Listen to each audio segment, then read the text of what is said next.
నమస్తే, welcome to Andhraprabha. నేను Varun.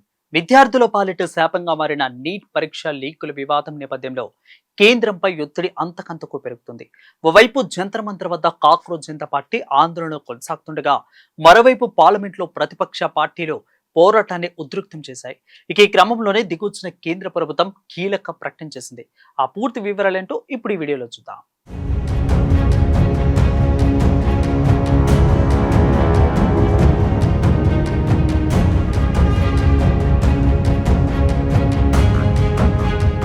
Neat పరీక్షా పత్రం లీక్ సహా జాతీయ పోటీ పరీక్షల అక్రమాలకు బాధ్యతగా కేంద్ర మంత్రి పదవి నుంచి ధర్మేంద్ర ప్రధాన్ తప్పుకోవాలని 21న కాక్రోచ్ జనతా పార్టీ చేపట్టిన నిరసనలతో ఢిల్లీ అట్టడుకుపోతుంది.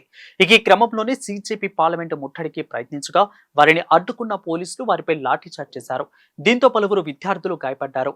ఇక వీరిని ఆసుపత్రిలో పరామర్శించిన విపక్ష కాంగ్రెస్ నేతలు పీఎం నివాసాన్ని ముట్టడించారు. దీంతో హై టెన్షన్ వాతావరణం ఏర్పడిన సంగతి తెలిసిందే. నిజానికి గతంలోనూ నీటి పరీక్షల్లో లీకులు చోటు చేసుకున్న సమయంలోనే విపక్ష నేత రాహుల్ గాంధీ దీనిపై పార్లమెంటులో చర్చించాలని కోరారు. కానీ ప్రభుత్వం పట్టించుకోలేదు. అయితే ఇప్పుడు ఢిల్లీలో కాక్రోచ్ జనతా పార్టీ నేతృత్వంలో విద్యార్థులు భారీ ఎత్తున ఆందోళనకు నిర్వహిస్తూ అదే డిమాండ్ చేస్తున్నారు. ఈ నేపథ్యంలోనే కేంద్రం వెనక్కి తగ్గింది. పార్లమెంటులో నీటిపై సమగ్ర చర్చకు సిద్ధంగా ఉన్నట్లు తెలిపింది. అయితే నీటి లీకులపై బాధ్యత వహిస్తూ విద్యాశాఖ మంత్రి ధర్మేంద్ర ప్రధాన్ రాజీనామా చేయాలనే విపక్షాలు విద్యార్థుల డిమాండ్లతో తోసిపుచ్చింది. ఇక ఈ డిమాండ్ రాజకీయ ప్రేరేపితమని కేంద్ర వర్గాలు భావిస్తున్నాయని తెలుస్తోంది. ఈ నేపథ్యంలోనే లోక్సభలో పేపర్ లీక్ అంశంపై చర్చించడానికి తాము సిద్ధంగా ఉన్నామని లోక్సభలో పార్లమెంటరీ వ్యవహారాల మంత్రి కిరణ్ రిజిజు తెలిపారు. గత 3 రోజులుగా ఈ విషయాన్ని చెబుతున్నామని అన్నారు. అయితే చర్చలు నిబంధనల ప్రకారమే జరగాలని పేర్కొన్నారు. చర్చ ఎప్పుడు జరగాలి, ఎంతసేపు జరగాలి, ఏ నిబంధనల ప్రకారం జరగాలి అనే విషయాలను అన్ని పార్టీల ఫ్లోర్ లీడర్లతో మాట్లాడిన తర్వాతే నిర్ణయించాలని అన్నారు. ఇక ఈ క్రమంలోనే నీట్ పేపర్ లీక్ విషయంపై చర్చకు సర్కారు సిద్ధంగా ఉందన్న కిరణ్ రిజిజు యువత భవిష్యత్తు కోసం ఒక నిర్ణయాత్మక చర్చ జరగాలనే ప్రభుత్వం కోరుకుంటుందని తేల్చి చెప్పారు.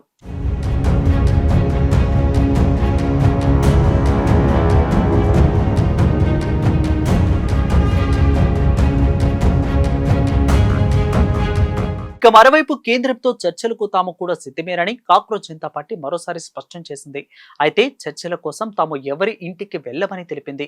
2వ విడత చర్చల కోసం పోలీసులు మళ్లీ మమ్మల్ని సంప్రదించారని సిజేపీ ప్రధాన అధికార ప్రతినిధి సౌరవ్ దాస్ చెప్పారు. కేంద్ర మంత్రి జేపీ నడ్డా మీతో మాట్లాడాలని అనుకుంటున్నారని చెప్పి ఆయన నివాసానికి రమ్మని ఇన్వైట్ చేసినట్లు తెలిపారు. కానీ ఆ ఆహ్వానాన్ని తాము తిరస్కరించినట్లు సౌరవ్ దాస్ వెల్లడించారు. తాము ఎవరి ఇంటికి ఆఫీసుకు వెళ్లేది లేదని, కేంద్ర మంత్రులు ప్రభుత్వం తమతో చర్చలు జరపాలంటే ఇకపై జంతర్ మంతర్ వద్దకు రావాల్సిందేనని తేల్చి చెప్పారు. ఒకవేళ కేంద్ర మంత్రులు చర్చల కోసం జంతర్ మంతర్ వద్దకు వస్తే భద్రతకు ఏమైనా ఆందోళన కలగొచ్చిన భయం ఉంటే జంతర్ మంతర్ సమీపంలోనే ఏదైనా న్యూట్రల్ వేదికగా చర్చలు జరపడానికి రెడీగా ఉన్నామని అన్నారు సౌరవ్ దాస్. ఇక ఈ విషయంలో కేంద్రం సమాధానం కోసం వెయిట్ చేస్తున్నామని చెప్పారు. అలాగే తమ డిమాండ్లను ఆమోదించే ఉద్దేశం ప్రభుత్వానికి ఉండాలన్న ఆయన అర్థం లేని చర్చల కోసమైతే తమను పిలవడం వల్ల ఎలాంటి యూజ్ లేదని అన్నారు. ఇక తమ టైం చాలా విలువైందని చెప్పారు. ఇప్పటికీ వేలాది మంది నిరసనలో పాల్గొంటున్నారని, వారందరినీ సమన్వయం చేసుకోవాల్సిన బాధ్యత తమపై ఉందని తెలిపారు. మొత్తంగా కేంద్ర ప్రభుత్వం చర్చలకు దిగొచ్చినా అటు విపక్షాలు ఇటు కాక్రోచ్ జనతా పార్టీ మాత్రం అస్సలు తగ్గేదే లేదంటున్నాయని తెలుస్తోంది. ధర్మేంద్ర ప్రధాన్ రాజీనామా, న్యూట్రల్ వేదికపైనే చర్చలు అనే కండిషన్లతో పరిస్థితి మరింత వేడెక్కింది. ఈ వ్యవహారంలో కేంద్రం తర్వాత ఎలాంటి అడుగు వేస్తుందో, ఈ రచ్చ ఎలాంటి పరిస్థితులకు దారి తీస్తుందో చూడాలి మరి.